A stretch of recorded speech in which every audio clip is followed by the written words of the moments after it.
Assalamualaikum warahmatullahi wabarakatuh.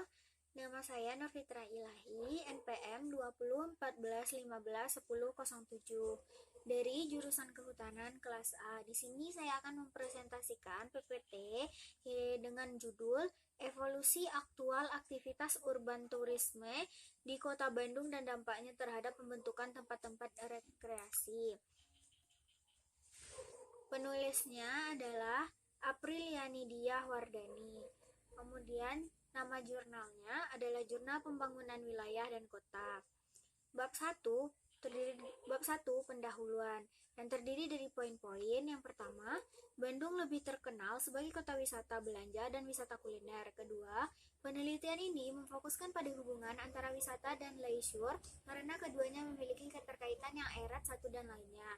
Yang ketiga, modernisasi kota dengan pembukaan perdana mall pertama di Bandung yaitu BIP Bandung Indonesia Plaza. Yang keempat, evolusi yang terjadi pada tahun 1990-an ketika muncul fenomena masif distro dan factory outlet. Bab 2, metode. Tempat dan waktunya adalah Bandung 19 September 2012. Dan di sana juga bisa melihat foto dari kota Bandung tersebut. Kemudian metode yang digunakan adalah rasionalitik kuantitatif. Ada 3 metode utama yang dilakukan. Yang pertama, studi preliminary literatur untuk memperdalam subjek penelitian.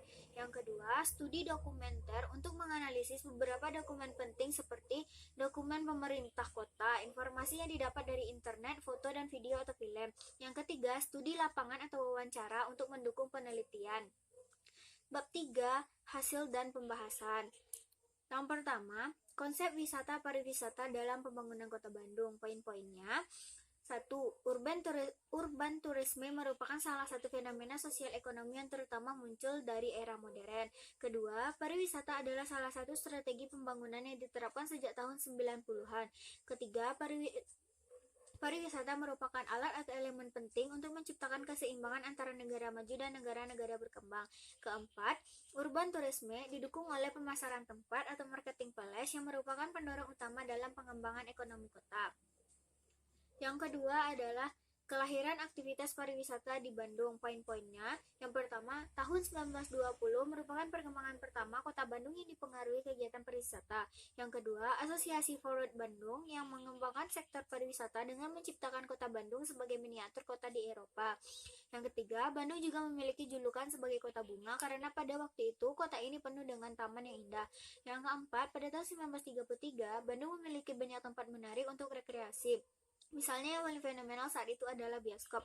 Yang kelima, pada tahun 1950, pemerintah menyelenggarakan sebuah pasar malam. Yang keenam, dalam pasar malam ini ditawarkan produk-produk lokal, makanan, dan hiburan musik seperti pertunjukan musik gamelan. Yang ketiga adalah konsep pengembangan pariwisata oleh pemerintah kota.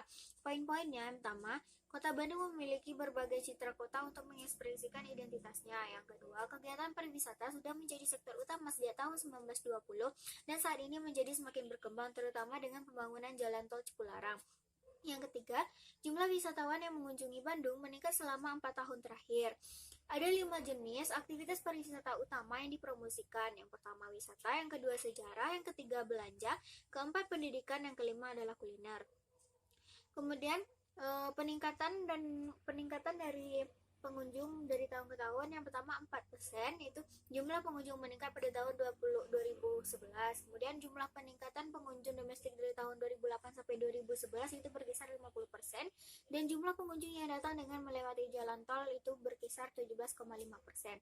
Kemudian pengelompokan kawasan wisata menurut RIP Kota Bandung. Di sana kita bisa melihat petanya. Penjelasannya, dalam dokumen RIP Kota Bandung, aktivitas wisata diarahkan menuju Heritage Tourisme yang mengombinasikan keindahan alam Bandung dan sisi historis Bandung yang eksotis. Kemudian dalam RIP, pemerintah membagi kawasan wisata menjadi beberapa kelompok berdasarkan ciri-ciri kegiatan utama mereka. Kemudian kelompok-kelompok tersebut dibagi berdasarkan ruas jalan. Kami menyebutnya konsep Ceminemen, yang berarti menggunakan batasan jalan karena pada dasarnya beberapa jalan di Kota Bandung menjadi kawasan wisata. Yang keempat adalah evolusi daya tarik kota sebagai aktivitas urban tourisme. Poin-poinnya, yang pertama, urban tourisme dapat dikaitkan dengan aktivitas perkotaan seperti olahraga, belanja, rekreasi, seni, dan budaya, dan lain-lain. Yang kedua, sekarang Bandung memposisikan diri sebagai kota wisata dan kota jasa yang berorientasi terutama pada wisata belanja dan kuliner. Poin yang ketiga, perkembangan daya tarik kota Bandung mulai berubah dengan adanya instalasi pusat perbelanjaan dan pengembangan aktivitas konsumsi pada tahun 1980-an.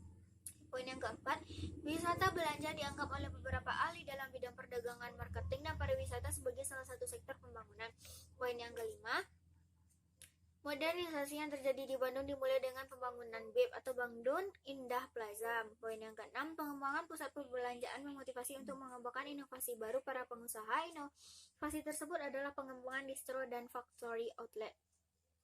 Kemudian pariwisata juga tidak dapat dipisahkan dari aktivitas shopping dan kuliner yang merupakan bagian aktivitas pendukungnya. Kemudian kuliner menjadi daya tarik wisata yang sangat potensial dan juga sebagai ekspresi budaya. Poin berikutnya, di Bandung terdapat lebih dari 472 tempat makan yang terdaftar di Departemen Pariwisata dan Kebudayaan Kota Bandung. Poin berikutnya, Bandung menawarkan berbagai jenis kuliner mulai dari makanan tradisional sampai makanan modern ala western. Poin berikutnya, tidak hanya sebagai kota belanja dan pusat kuliner, saat ini Bandung juga mengembangkan pusat taman hiburan yang disebut Trans Studio.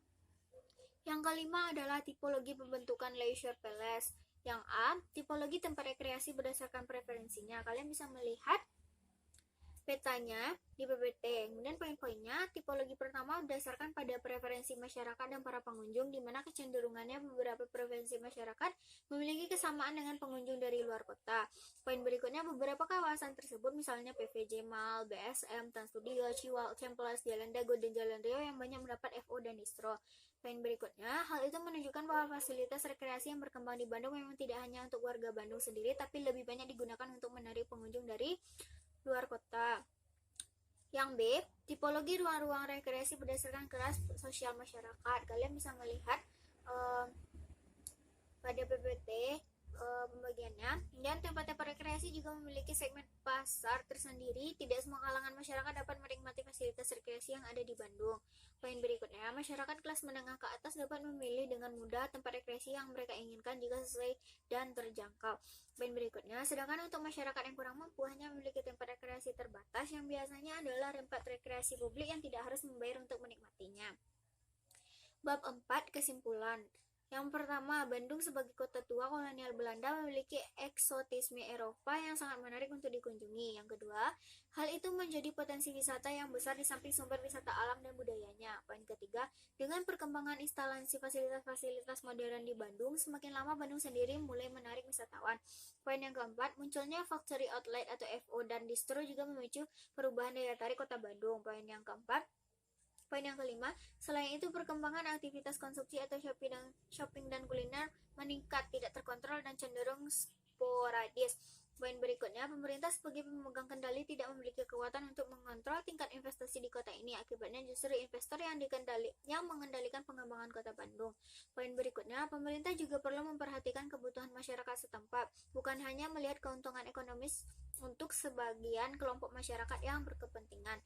Terima kasih, sekian yang dapat saya sampaikan pada presentasi kali ini. Bye-bye, have a good day.